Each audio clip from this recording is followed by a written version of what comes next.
Hi everybody, thank you for showing up during your lunch break. So this is the Zephyr Safety Birds of Feather. I'm Nicole, I'm an independent safety consultant. I'm working for the Zephyr project as the safety manager. This is Stefan from Wind River. He is the safety chair of the Zephyr project.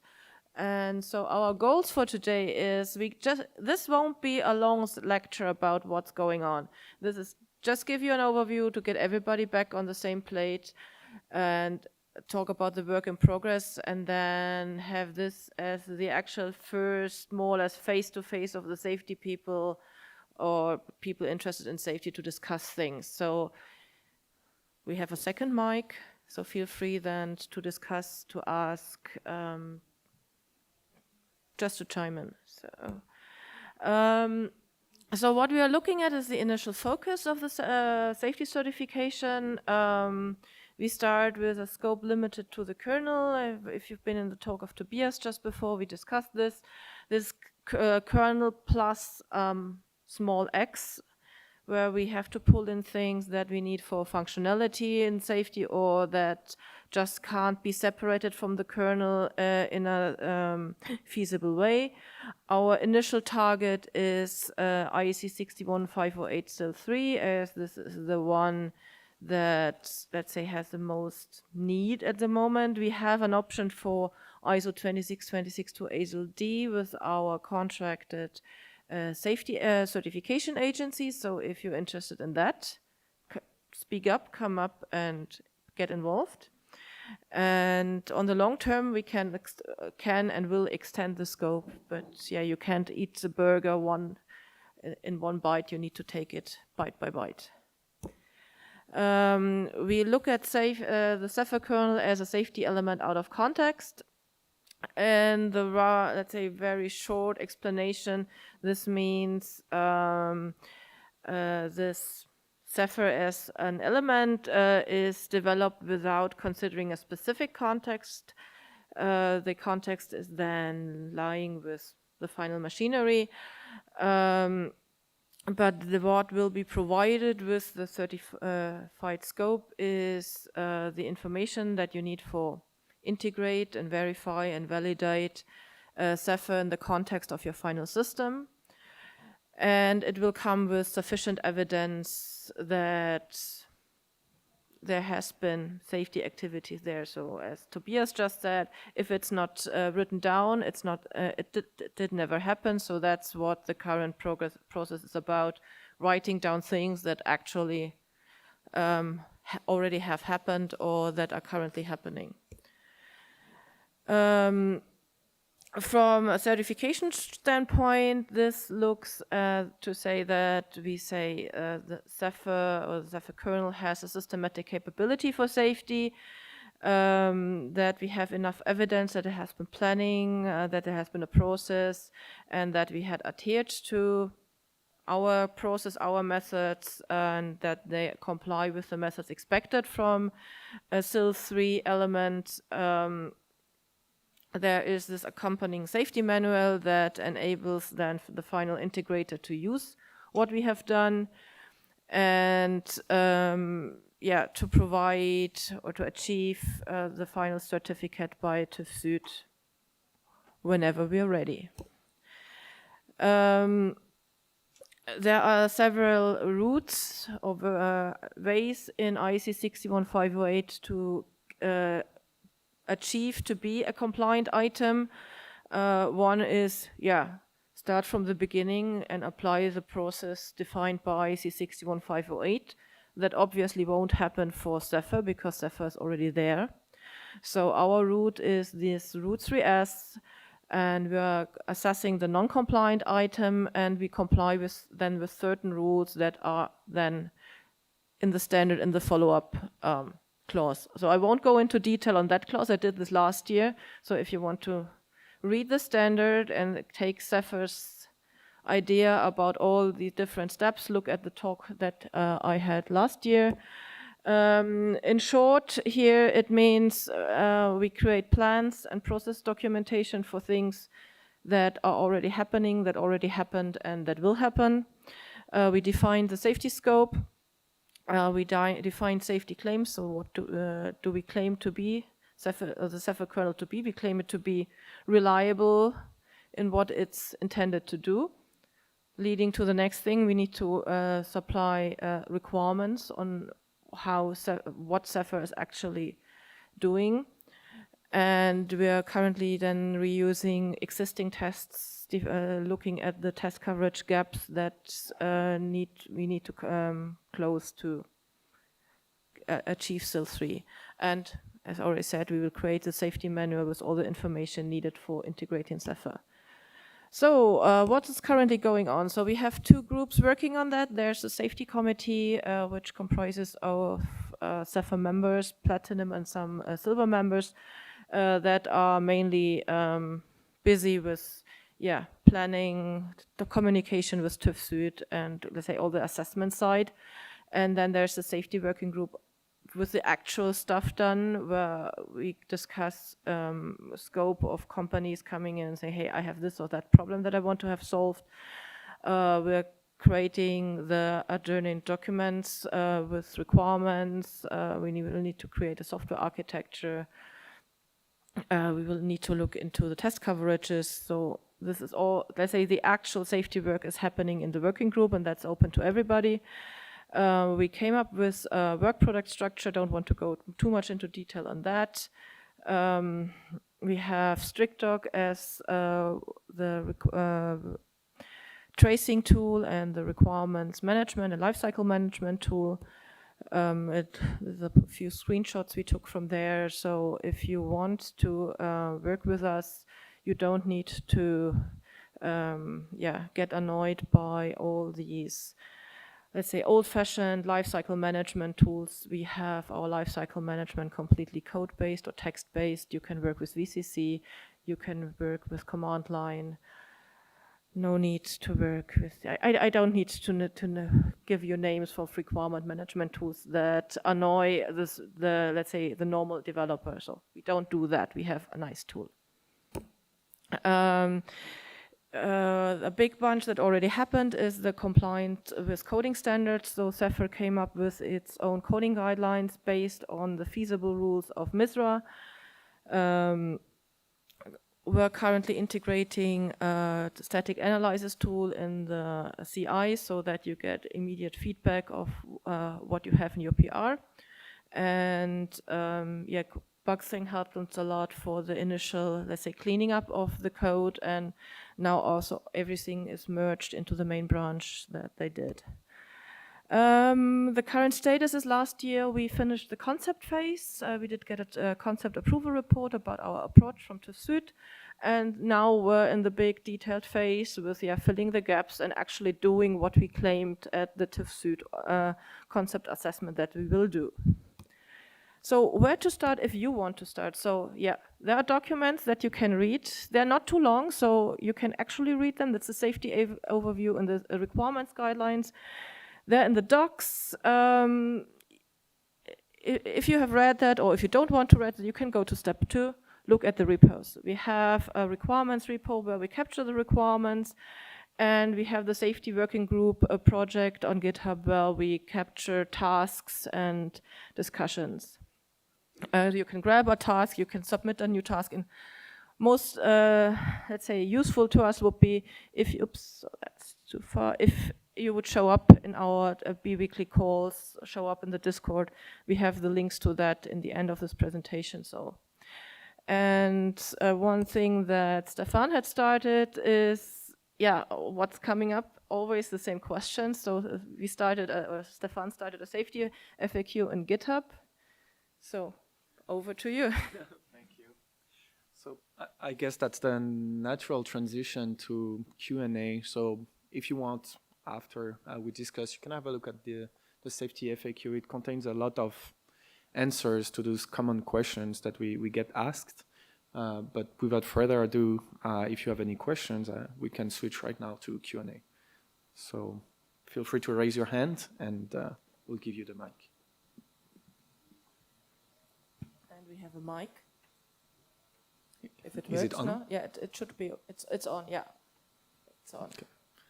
So yeah, we don't want to have this as a frontal presentation. So really, this is about you. This is about your question, Roberto. I have two questions. Oh, sorry. I have two questions. So I'm working with colleagues at a paper that will be presented in Zephyr in Science and Education conference later. And we have put ourselves in the shoes of an integrator for expository purposes. Okay. And we ran into two problems. The first problem is that we, in the application code, we were targeting MCDC coverage. And we use this, we use LLVM 18 or more and GCC 14 or more. So we said, okay, we need to compile Zephyr with the same compiler. But we failed. So we got the impression that Zephyr can only be compiled with the Zephyr SDK, which is based on GCC 12. So we have no MCDC coverage. This was the first problem. Then we have architectural constraints that we check by static analysis. And we were looking for information about the architecture of Zephyr, and we couldn't find it. So I guess it is work in progress. And so we made it up. We made it up. So, yeah. So you already made some architecture for Zephyr. I was going to ask too. Sorry, that wasn't my own. Yeah. Okay. Well, yes, on MCDC, and we discussed it a little with Tobias. I think someone asked the question. So it's not in the scope right now, and it's one of the gaps if we want to get AZLD or ISO 26262 certification. So not just at your application level, but at our target level, it's a gap. Let me explain better. So, assuming it is true, and maybe it's false, that Zephyr can only be compiled with the Zephyr SDK, then when you have to compile the entire product, you have to use basically the same compiler for everything. And so if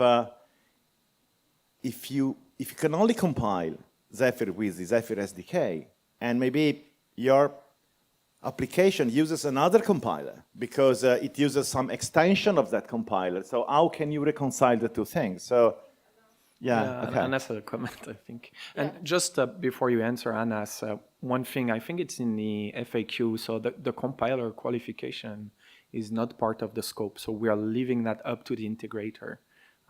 Anna's, please go ahead. Yeah, I mean, just compiling Zephyr is not limited to the Zephyr SDK. Yeah, this is one. Yeah, because Zephyr SDK is just GCC. There are, I mean, you can use the ARM GCC compiler. You can use LLVM from ARM.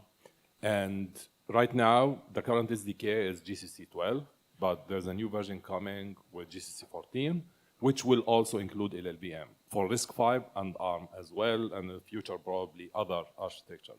Some architectures like Extensa, like ARC, already using Clang. We don't use GCC. So there are, I mean, depending on architecture, depending on the target, the different compilers are used. It's not GCC only. Yeah, so the SDK that we have is there for convenience and for ease of use. But you can use any GCC compiler, you know, starting from a certain version, and soon enough also LLVM as well, which is being added right now. Yeah.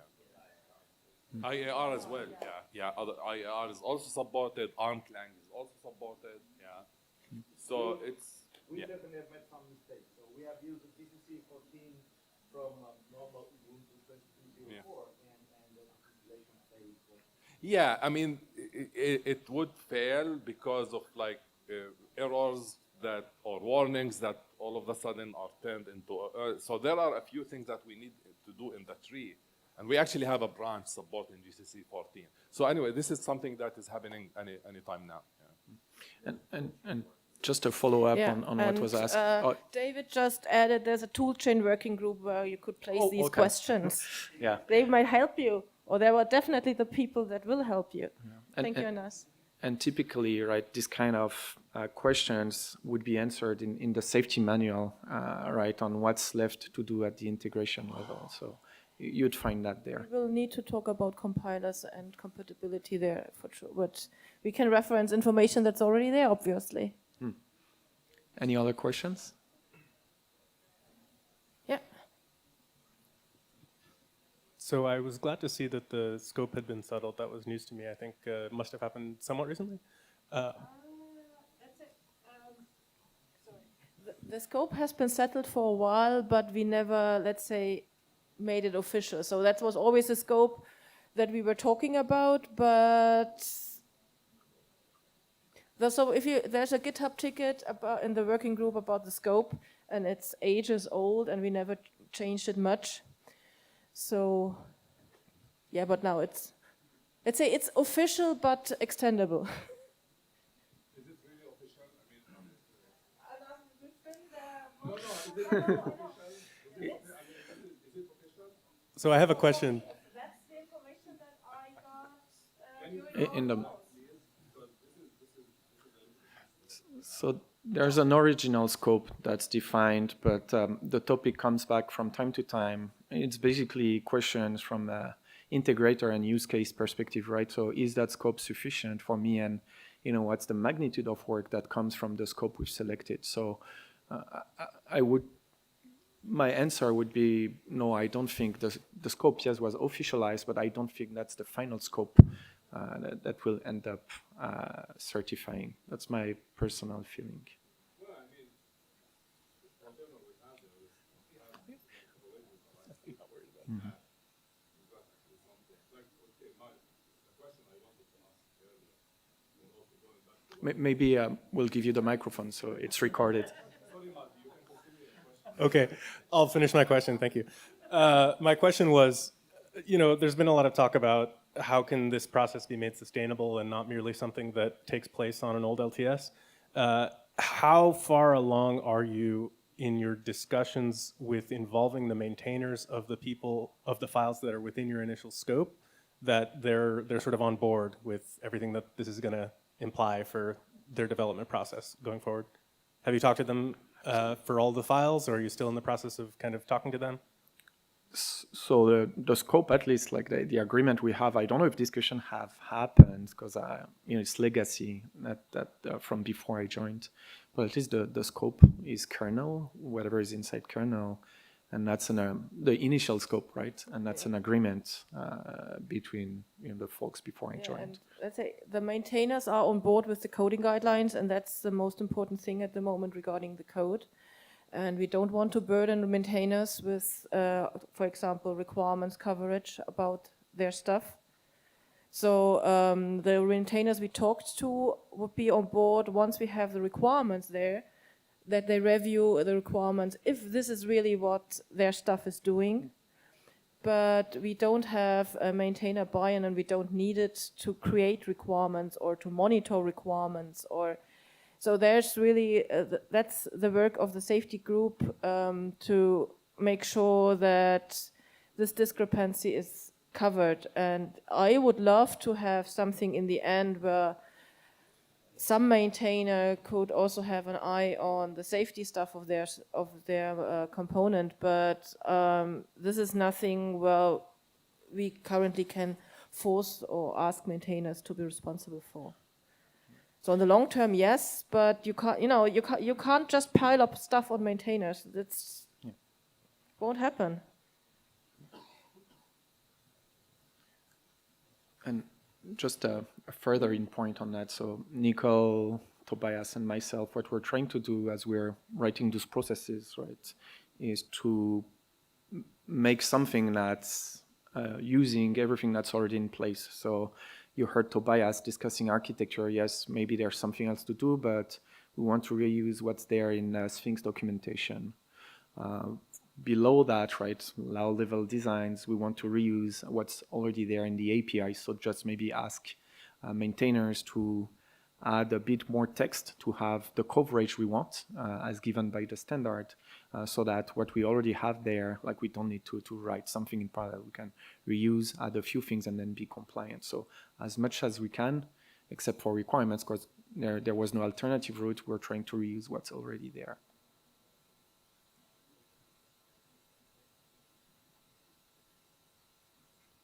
Any other questions? Comments? Sure.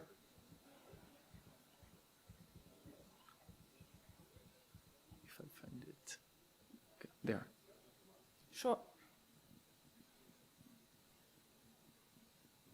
So also going back to what Tobias said, yeah, and I think there is a general agreement that to be able to do so, this is after all Zephyr RTOS, and the whole thing started with the kernel. Everything starts with whatever we have in the kernel, all based on the structure of how Zephyr is done. But there are a lot of things that are, will be derived from this. It's the starting point, right?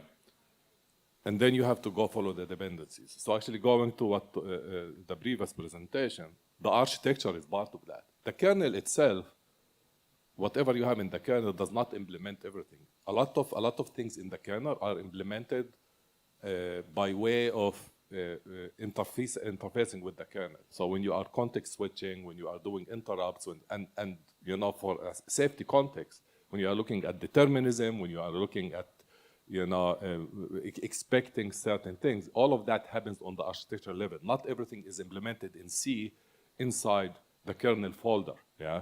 The other thing is there are a lot of components that were placed for strategic reasons or whatever outside of the kernel, but they actually, you can't do anything.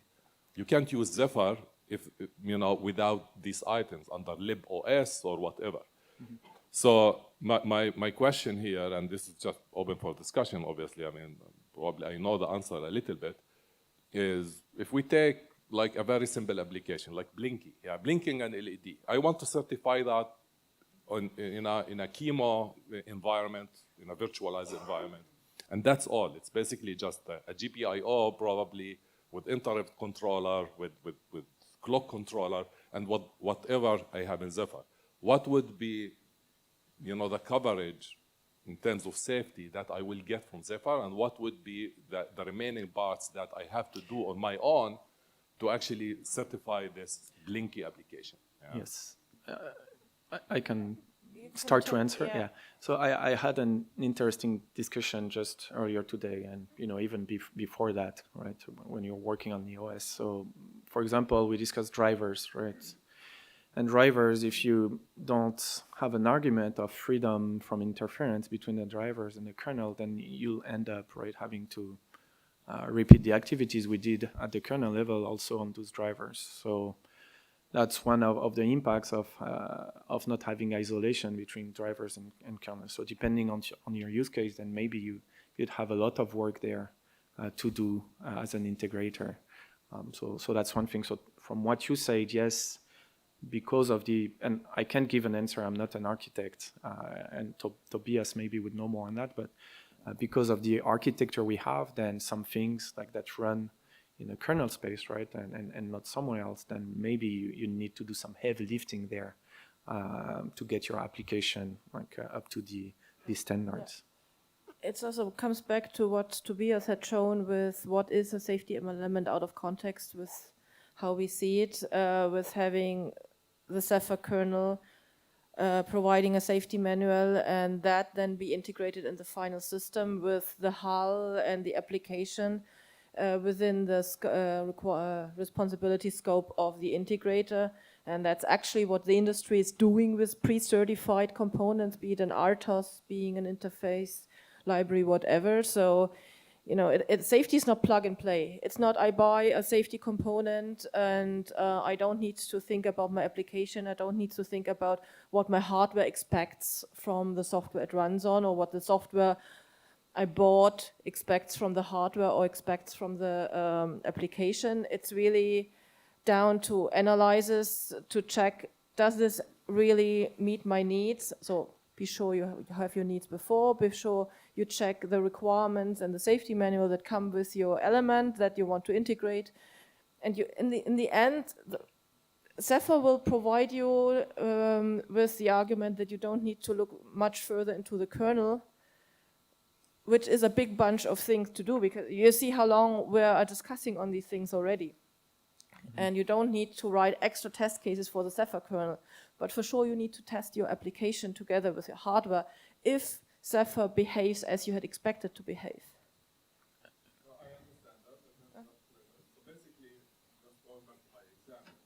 Yeah. Yeah, exactly. You don't have, so just repeating that, you don't need to worry about Zephyr, the scope, but you have to worry about your drivers, your hardware, your application. That you have to worry about, and that's and testing it all complete if it works as you had intended it.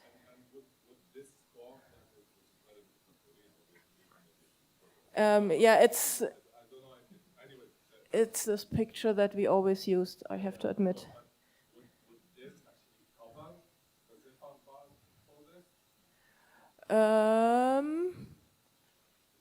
So the kernel part, yes. So, and you know, we discussed also to include the task watchdog for that because the household appliances need that. And actually also, if you look into others, they will most probably need to qualify task watchdog for themselves or come up with an own solution. So it makes sense to include it in the scope. Here you see also these planned tools for qualification. Just forget about that with the scope, with the kernel scope. They don't need, because they don't need certification. We need to have a look at it and say, hey, it works in our scope. So in the end, it comes down to, yeah, we write this down in the safety manual.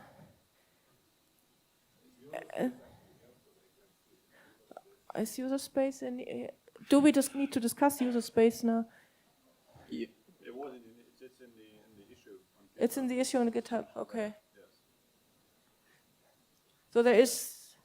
We should have linked that here, but there's this issue on GitHub in the safety working group repo project that has been linked somewhere else where there is a scope discussion going on.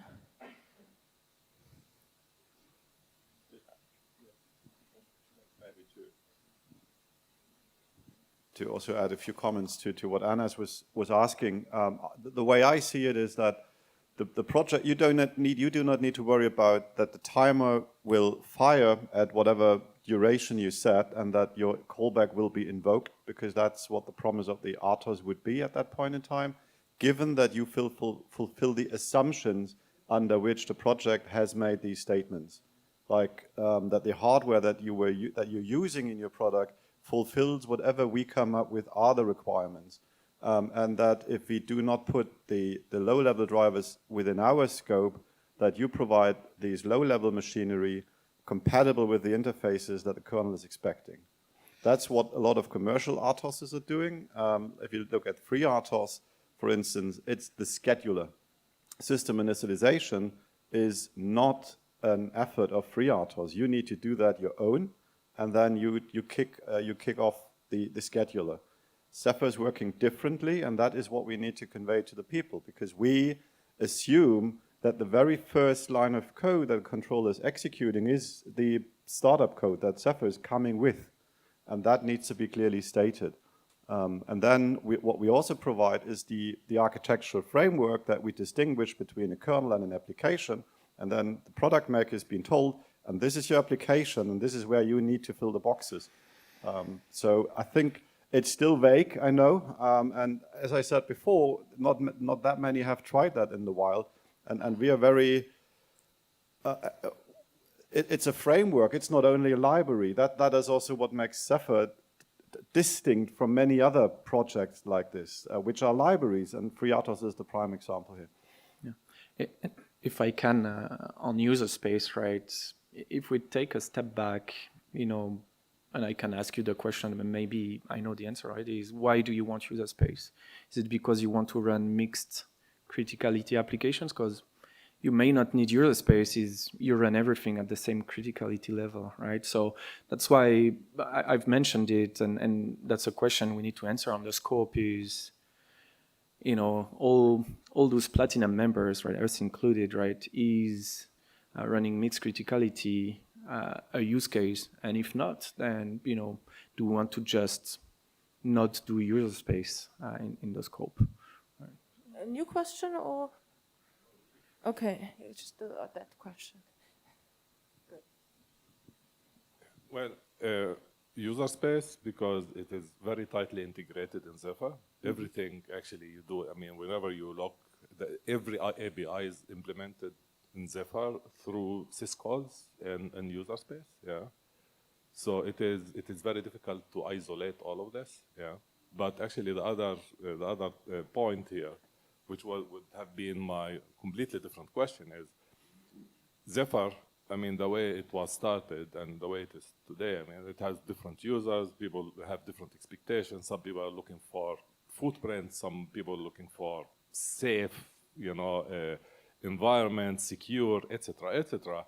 And that these actually requirements or this expectation can be very conflicting. And we can see that in the code base. So when we started Zephyr, we were advertising that as, you know, fits in 8K of RAM or whatever, right?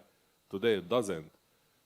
Well, it does if you try hard, but the problem is to achieve all of this, we don't do any error checking, you know? Yeah, so I mean, there is no error checking whatsoever in some places, yeah? When we introduced user space, we added the error checking, yeah? So error checking, if you are looking for safety architecture, I mean, error checking would be like something that you would expect. Parameter checking and error checking. And the only place in Zephyr where this happens is actually when user space is enabled. Okay. Yeah. So if you are looking at error checking and parameter checking and like, you know, null pointer, this and that, overflows, etc. In many places, this is by default there. But in many APIs, on the critical path, this is actually being skipped. To reduce the footprint, yeah, and the only way you actually, you know, achieve that error checking and safety, if you want, is by enabling user space, yeah. Maybe we need to make this happen also without MBU and MMU, yeah.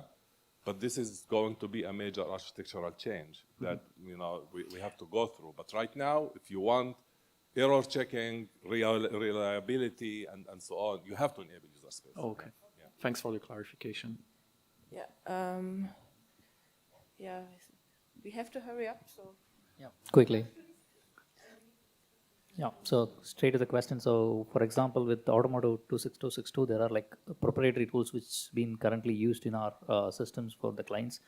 I can't name them, but let's say, for example, a utility tool from Vector for scanning and figuring out, let's say, what compliance needs to be aligned to certify other components.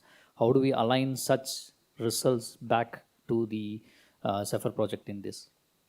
Sorry, I'm not sure. Can you summarize the question? I'm not sure I understood. Apologies. There are proprietary tools which is used in the automotive sector for certifying components like MCAL and other systems which is living on top of AutoSAR, where there we are planning to or trying to move Zephyr in the equation. So when using such proprietary tools, how do we align those requirements and scanning results of those proprietary tools back to the safety of Zephyr? So, well... You want to take it? Okay. Is that really a concern of the project? No, I don't. I think it's not really a concern of the project, but what you need to do then, if you want to build and check Zephyr with your proprietary tool chain, take what's there and see if that fits your expectations with your tool chain. So you can use what's there in the project or use your own and make your own conclusions. How do we align back to the safety standards of You don't need to align, like, if it... Yeah, if your tool chain is showing problems, put issues in, even if they can't be reproduced. Because then it'll get rid of things for everyone else too. Okay, I take it. We have a Discord and a mailing list and a working group. So you also no some there was a question over here that was on you. And Roberto, you were raising your arm before again? Yeah, on that slide. Yeah, so you said that the compiler qualification is not in the scope, which is okay. It's impossible to bring it in scope because everyone will use its own compiler with its own options, so you can't do it. My question is, I see there Planet tools for qualification. The question is, are there tools? I guess you don't plan to qualify any of those tools, right? So Qualify that in the context to see that they work in the context of what we are doing. yeah, Not in, because we won't go generic, full-blown, annoying. okay. So my question is, are you aware that there is any tool that cannot be compiled out? So they can all be compiled out. So let me make an example. So I may decide not to use CMake in my product, and to compile Zephyr, I cannot even use CMake or make. I will produce a list of compilation commands. I will check it by hand because the functional safety standards, as you know, they say if you use a tool, either you check the output manually or you qualify the tool. So I need not qualify CMake because I can manually check the list of compilation commands. And the same probably is for kconfig. Kconfig will generate an header file with macros. I will check that the macros are exactly as expected. Is it true for any other tool that are used to build Zephyr? So actually that's, we're not that far at the moment to give an explicit answer on that, but this what you described is exactly what we will have in our tool evaluation and qualification list to say, hey, we trust it in this way because if we check this, we don't need to do further things. And as far as I see with Zephyr, with not qualifying these tools generically, really qualifying them for our use in Zephyr, I don't see an issue with that. Maybe not as explicitly as with CMake, but it's not rocket science here, and the tools we have no control over, with some are certified so. And we have 3 minutes left, so who wants to have the chance for the next or last question? Oh, David.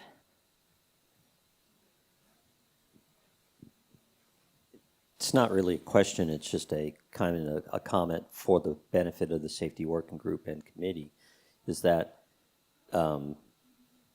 if you have something to contribute, then contribute, get engaged, because as you hear all the time here, it's community driven.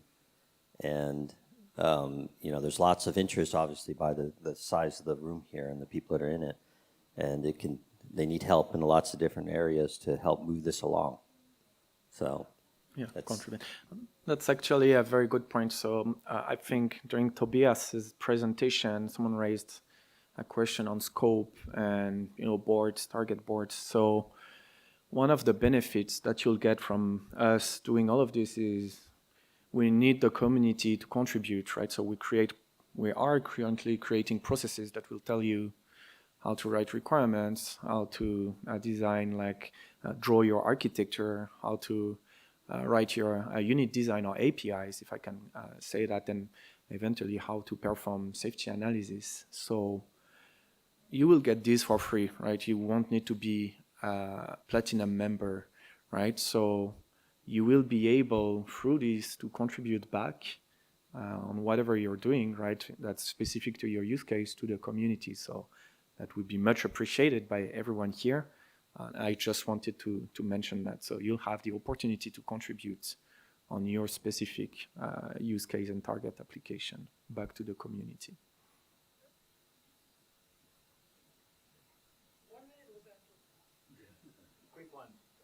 Oh. It's okay. Now it's on. A quick question. It's do we have an early integrator? I mean, in the work we have been doing on the Xen hypervisor for the MISA compliance, one of the factors was that AMD has ideas in mind, and they have a target date for a certain product that requires a qualified version of Xen. Do we have at least one early integrator that someone that is pushing to and actually acting as a as a path As a sponsor. opener for other integrators to I don't follow. know, I'm looking if any hands are being raised right now, but yes, that would help push everything forward. Like if we have people that have a deadline, and that's what we try to do, right? And Anna's rightfully mentioned that the target was very challenging. So the aim for us as a safety chair, manager, and architect is by the end of this year to have all the processes and one end-to-end example, and then hopefully through contributions by the end of 2026, get the certificate. So that's what we're targeting, but it needs contribution. So yes, from the community and eventually from someone that's got a personal interest. And when I say someone, that's companies, right? It seems from the questions that we get that people are interested to use it in their safety application, but it does not seem to be urgent enough that they would contribute. Let's put it like that. So with what I see with Zen, there are people that see it's urgent enough and they really push through it. With Zephyr, there are people asking the right questions and then disappearing again. I understand that you need to have time for that, but you need to, if your company wants to use Zephyr in the safety context, it does not hurt to pay back to the community. And I mean, look what QNX and all these are charging for their certified stuff. And putting one person per 1 or 2 days per week on that isn't that expensive, and you're gaining a lot of knowledge. Yeah. And on top of what you said, I think we have the right folks today, right? At the OS level, at the chip level, and then we have people helping other companies build solutions. So yeah, connect today, and maybe a few companies can come up with something, a target that's sellable to someone, and then we'd have a timeline and budget to make everything happen.